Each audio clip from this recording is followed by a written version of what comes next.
Hi everybody, my name's David Gray. I'll be the course coordinator for Marketing 570, which is Integrated Marketing Communications.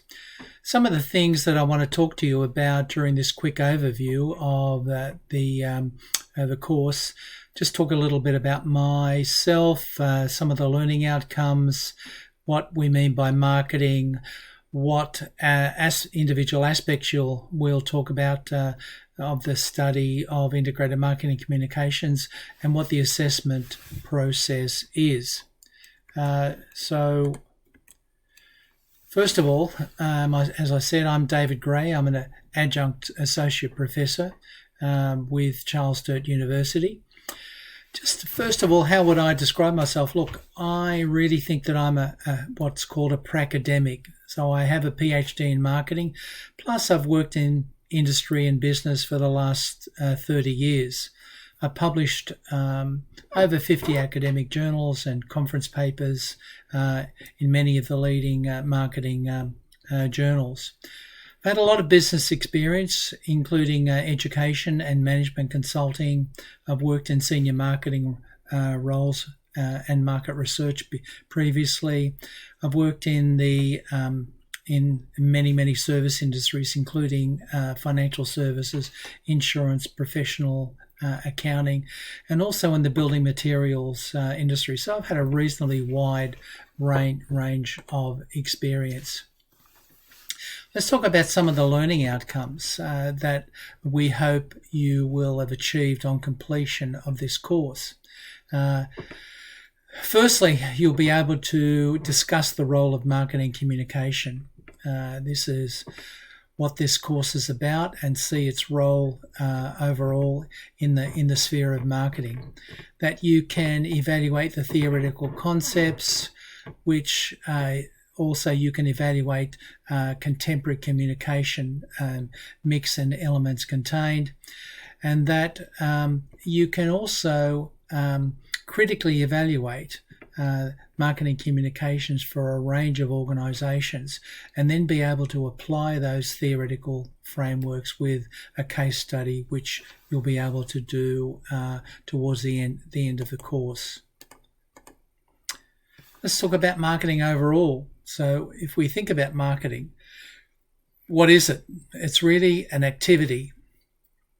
So it's evolved around actions, covering a set of institutions and processes for creating, communicating, delivering, and exchanging offerings. And these offerings have value for customers, clients, partners, and society at large. This is one of the big changes that the American Marketing Association made back in 2007 by including the society at large question. Previously, it was fairly narrowly defined to include customers, clients, and partners, but now we're looking at the overall societal implications of what marketing does. When we talk about exchange, we're talking about organisations or people exchanging something of value to one another.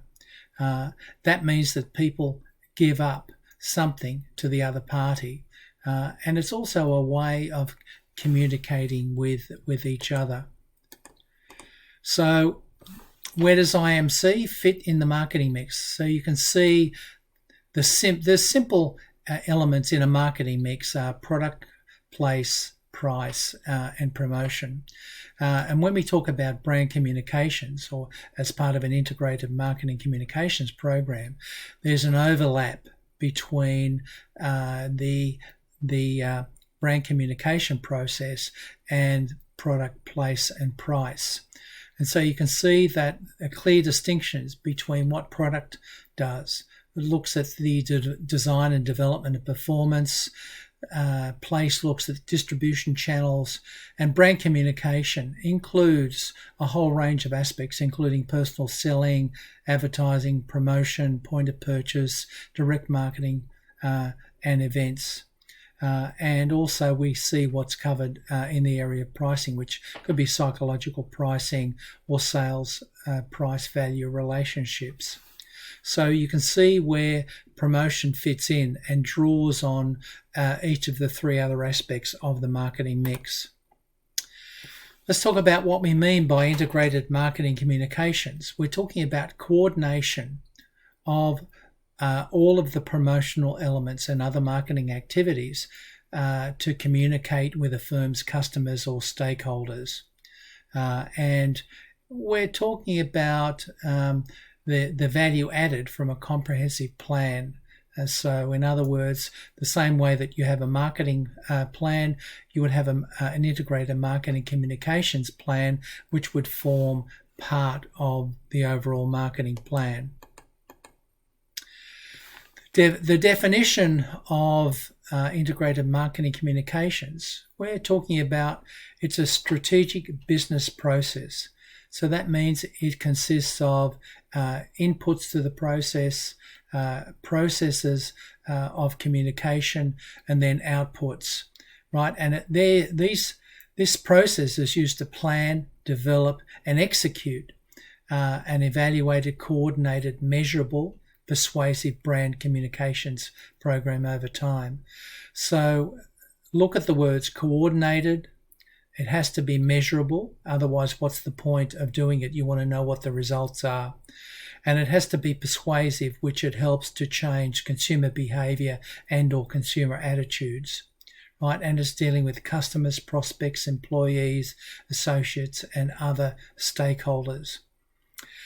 So it may be that it helps to generate short-term financial returns, but also is designed to help to build long-term brand and overall shareholder value.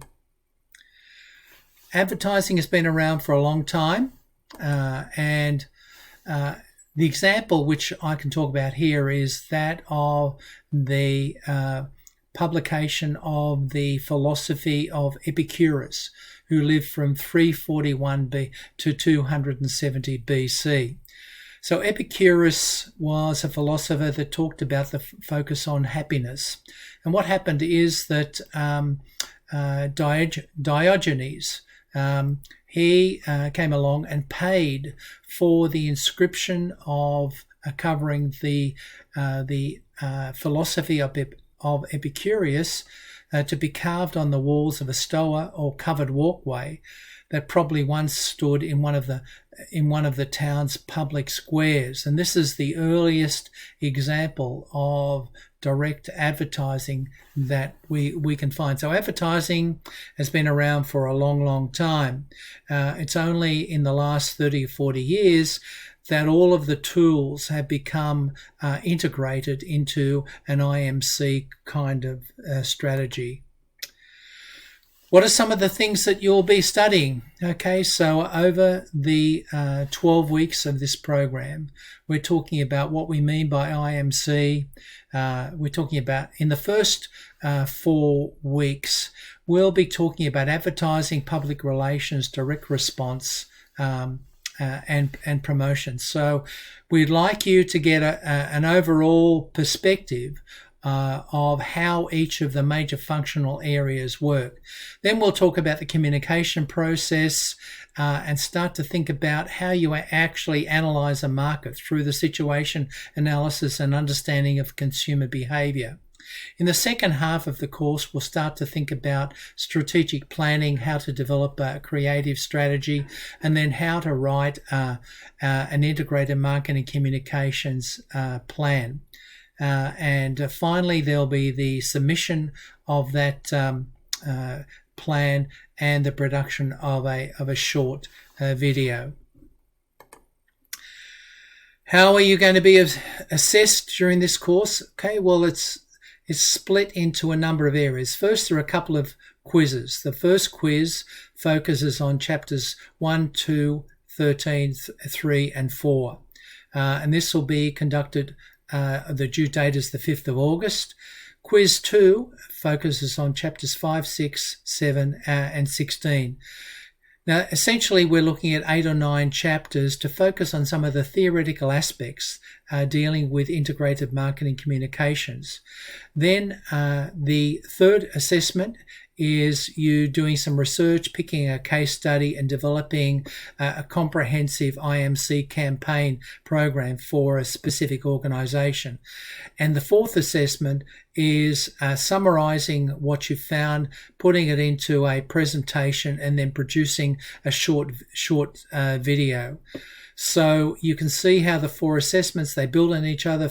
So our basic philosophy is to build your theoretical knowledge and then apply that to a practical case study and then through presentation. So one thing about marketing communications is that the ability to present and persuade your audience is also a critical part of marketing communications, and therefore we focus on both the theory and the application in order to help you develop your skills and the application of knowledge in this course.